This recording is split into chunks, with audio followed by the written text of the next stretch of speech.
Hello दोस्तों, हम एक सोहर गीत सुनावत हई। आप लोग कमेंट में बताइए कैसन बा। और ये ज़्यादातर पत्नी के सीख के लिए है सोहर गीत। आप लोग अपना सुनिए, अपने पत्नी को भी सुनाइए। बहुत मेहनत से लिखे हैं और आप लोग कमेंट में जब बताइए कैसन बा।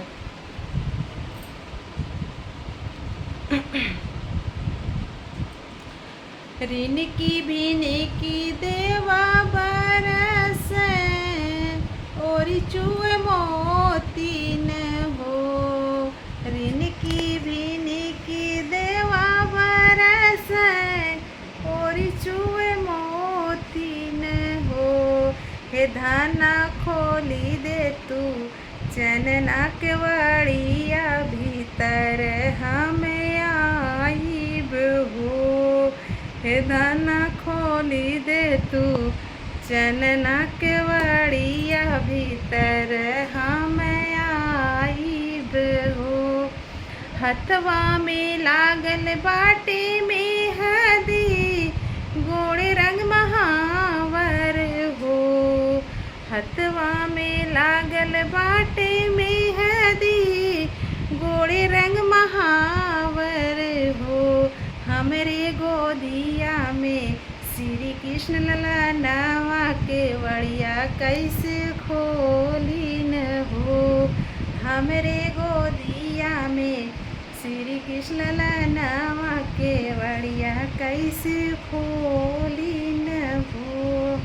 सोनवा के हमरे बाटे नई हर रूपे के केवाड़ी लागल हो। सोनवा के बाटे हमरे नाई हर रूपे के केवाड़ी लागल हो। सातों भैया के हम ही बहिनिया के वड़िया कैसे खोली न हो। सातों भैया के हम ही बहिनिया के वड़िया कैसे खोली न हो। माई के दुलारी बाटी बाबा के प्यारी न हो। माई के दुलारी हाई पापा के प्यारी न हो। सातों भाऊजी के हम ही नदिया के वड़िया कैसे खोली न हो। सातों भाऊजी के हम ही नदिया के वड़िया कैसे खोली न हो। अब पति कह रहा है, माटी के तोहरे हवे नाई हर काठे के केवाड़ी लागल हो। माटी के हवे तोहरे नाई हर काठे के केवाड़ी लागल हो। सातों भैया हाँ इन चरवा हवा के वड़िया तनी खोला न हो। सातों भैया हाँ ये चरवा हवा के वड़िया तनी खोला न हो।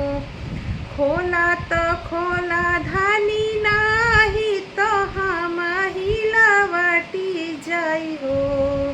खोला तो खोला धानी नाही तो हम ही विदेश जाई हो।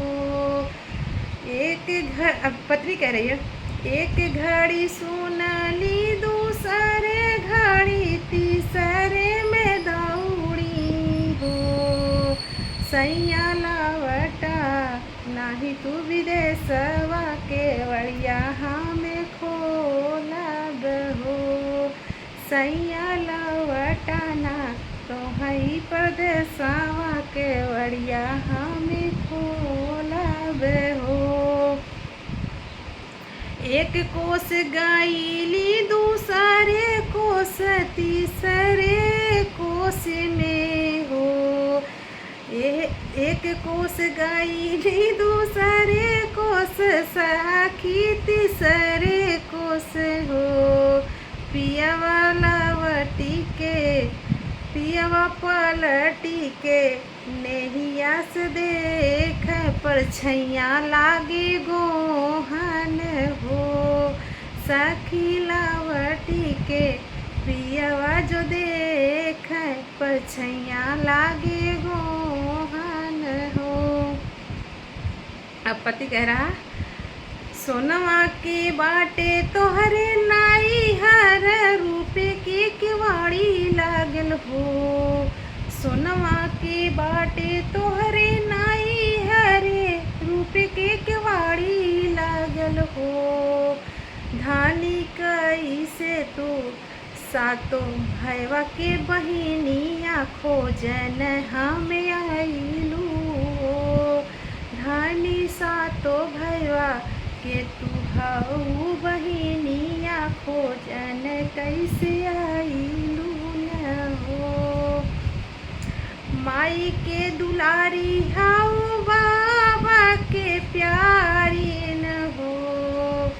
माई के दुलारी हऊ बाबा के प्यारी न हो।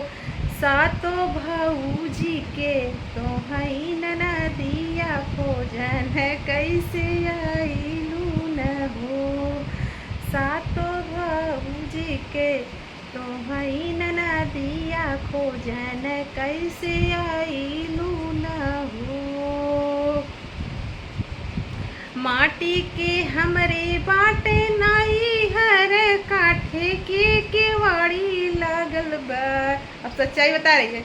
माटी के बाटे हमरे नाई हर काठे के केवाड़ी लागल बा। सातो भैया ए चरवाहा खोजन तो आए हो। सातो भैया ए चरवाहा ढूढ़न तो आए न हो। माई तो बिसराई दी पापा तो भुलाई गइल हो। माई तो बिसराई दी बाबा तो भुलाई गइल हो। सातो भौजी भी रही बोलिया बोल चुगल बहुत होला हो। सातो भौजी भी रही बोलिया बोल दर्द बड़ा होला न हो। हे सैया लावटी के चला तोहे घरवा साथे तोहरे रहबन हो। सैया लावटी के चला तोहे घरवा तोहरे साथ रहबन हो।